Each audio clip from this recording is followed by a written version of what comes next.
A few months ago, I met a small, medium business owner who is a car supplier. And he talked about, we have steady income, we're actually growing, we are hiring constantly, we are currently 50, 60 people. And I want to be also innovative. I want to bring an innovation culture in there. But when I tell that my employees, they say, "You want me to innovate? I'm already so busy. I can't add innovation to my agenda."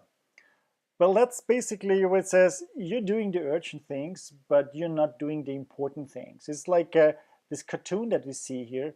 Uh, Try out this new idea. This new idea is round wheels instead of square wheels. And of course, you're busy because you're doing it in a certain inefficient way. So what's important here is you need to give people the time and create an environment where they can take the time to do that.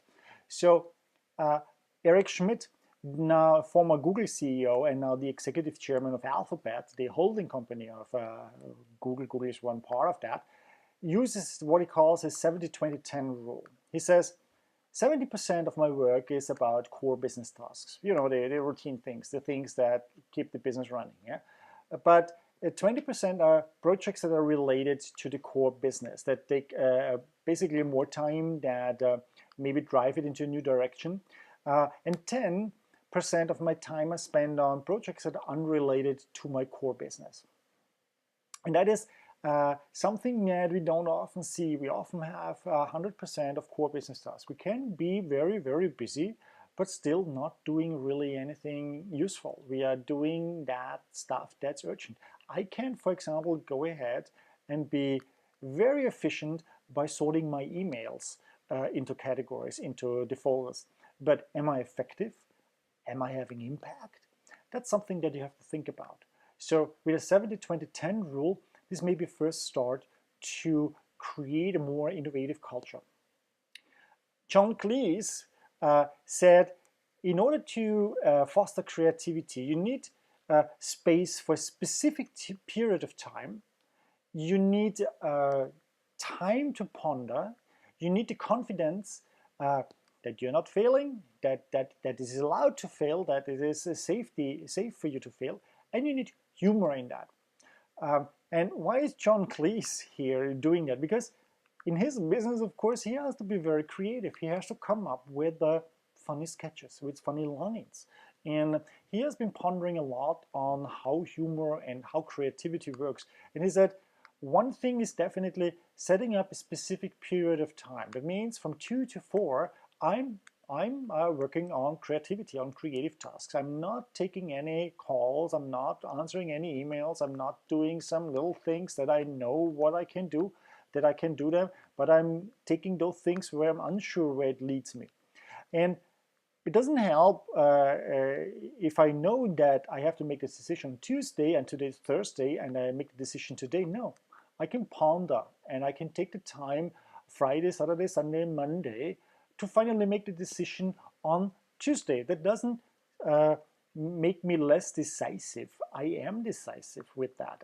It's working and helping with the idea. And he himself noticed that whenever he was looking at new sketches, he said one of his fellow Monty Pythons that they had was he considered as way more talented than he was, yeah. But his sketches in material was always less original because he would not take the time to ponder. He said he would go the easy route and quickly basically decide and stop working on that and take the material that he had. But he learned whenever I took more time with that, I came up with way more original material. Now, another one is daydreaming. Daydreaming is one of the 5 different forms of boredom. And during daydreaming, thinking is not focused on the current situation or the task at hand. That's why daydreaming is often considered as a waste, yeah, as in contrast with a serious problem-solving cognition. But in terms of creativity, the daydream may lead to think further afield and enable to stumble across new connections. Daydreaming also occurs in a protected state. This may happen for you. I know that for myself. This happens for me when I'm under the showers, for example, yeah, or when I take a walk. I am not looking at my phone. I cannot do anything. And here I'm starting planning and thinking about stuff and getting new ideas.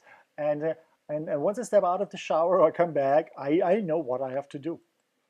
So here are the five different forms of boredom. The indifferent boredom, apathetic boredom, calibrating boredom, searching boredom, and reactant boredom.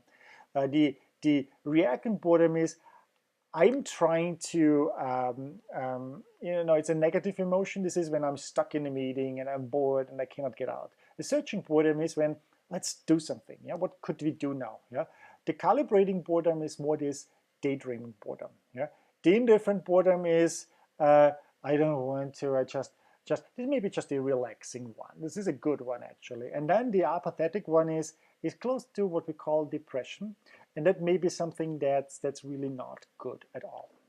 So when you are experiencing those types of boredom, and apathetic means get professional help, yeah, get to a psychologist. And the others, reactant, searching, calibrating, are actually good for you. You don't worry how you look to others, yeah. You pretending to be busy is not making you creative or productive, yeah. You just sit there and take your time. While indifferent boredom is, take your time and relax. Yeah, it's good that you have sometimes the time not to do anything.